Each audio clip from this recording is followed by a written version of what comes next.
ಕಬಡ್ಡಿ ಪಂದ್ಯಾವಳಿಗಳನ್ನ ವೀಕ್ಷಣೆ ಮಾಡಬೇಕಂತ ಬಹಳ ಕಾತರತೆಯಿಂದ ಕಾದು ಕುಳಿತಿದ್ದೇವೆ. ನಾವು ಯಾರು ಕೂಡ ನಿಮ್ಮ ತಾಳ್ಮೆಯನ್ನ ಪರೀಕ್ಷೆ ಮಾಡಕ್ ಹೋಗೋದಿಲ್ಲ. ಒಂದು 2 ನಿಮಿಷಗಳ ಕಾಲ ನನ್ನ ವಿಚಾರವನ್ನು ವ್ಯಕ್ತಪಡಿಸಿ ನನ್ನ ಮಾತಿಗೆ ವಿರಾಮವನ್ನು ಕೊಡ್ತೇನೆ. ವಿಶೇಷವಾಗಿ ಕಳೆದ ಡಿಸೆಂಬರ್ ತಿಂಗಳಲ್ಲಿ ಸೌದಿ ಗ್ರಾಮದಲ್ಲಿ ಒಂದು ಜಾತ್ರಾ ನಿಮಿತ್ತವಾಗಿ ಕಬಡ್ಡಿ ಪಂದ್ಯಾವಳಿಯನ್ನು ಆಯೋಜನೆ ಮಾಡಿ ಅಲ್ಲಿ ಉದ್ಘಾಟನಾ ಸಮಾರಂಭಕ್ಕೆ ಹೋದಂತ ಸಂದರ್ಭದೊಳಗೆ ಈ ಕಬಡ್ಡಿ ಅಸೋಸಿಯೇಷನ್ ನನ್ನ ಕಡೆ ಬಂದು ಕೇಳಿದ್ರು,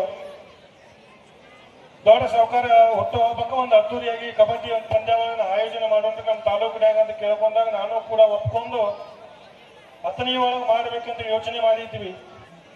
ಮುಂದೊಂದು 15 ದಿವಸ ಆದ ಮೇಲೆ ಮತ್ತೆ ಅಸೋಸಿಯೇಷನ್ದವ್ರು ಬಂದು 10ನೇ ಒಳಗೆ ಸಾಕಷ್ಟು ಕಾರ್ಯಕ್ರಮ ಮಾಡಿದ್ರಿ, ಮತ್ತೆ ಸಾಕಷ್ಟು ಕಾರ್ಯಕ್ರಮಗಳು ಆಗಿದ್ದವು. ಅದಕ್ಕೆ ಐನಾಪುರ ಗ್ರಾಮದೊಳಗೆ ಮಾಡಿ ಯೋಗ್ಯ ಆಕೈತಿ ಅಂತ ಹೇಳಿದಾಗ ಯಾಕ ಅಂತ ಕೇಳಿದಾಗ ಅವ್ರು ಹೇಳಿದ್ರು, ಕಬಡ್ಡಿಯ ಕಾಶಿ ಅಂತ ಕರೆಸ್ಕೊಳ್ಳೋ ಉತ್ತರ ಕರ್ನಾಟಕದಲ್ಲಿ ಯಾವ್ದಾದ್ರು ಗ್ರಾಮ ಇದೆ, ಅದು ಐನಾಪುರ ಗ್ರಾಮ ಐತೆ. ಅದಕ್ಕೆ ಐನಾಪುರ ಗ್ರಾಮದಾಗ ಮಾಡಿದ್ರೆ ಬಹುಶಃ ದೊಡ್ಡ ಸಾವುಕಾರ ಹುಟ್ಟು ಹೋಗಕ್ಕ ಒಂದು ಅರ್ಥಪೂರ್ಣವಾಗಿರ್ತಕ್ಕಂಥ ಶೋಭೆ ಬರ್ತೈತಿ ಅಂತ ಕೇಳ್ಕೊಂಡಾಗ ಇವತ್ತು ಐನಾಪುರ ಗ್ರಾಮಕ್ಕೆ ಸುಮಾರು 15 ದಿವಸದ ಹಿಂದೆ ಬಂದು ಗ್ರಾಮ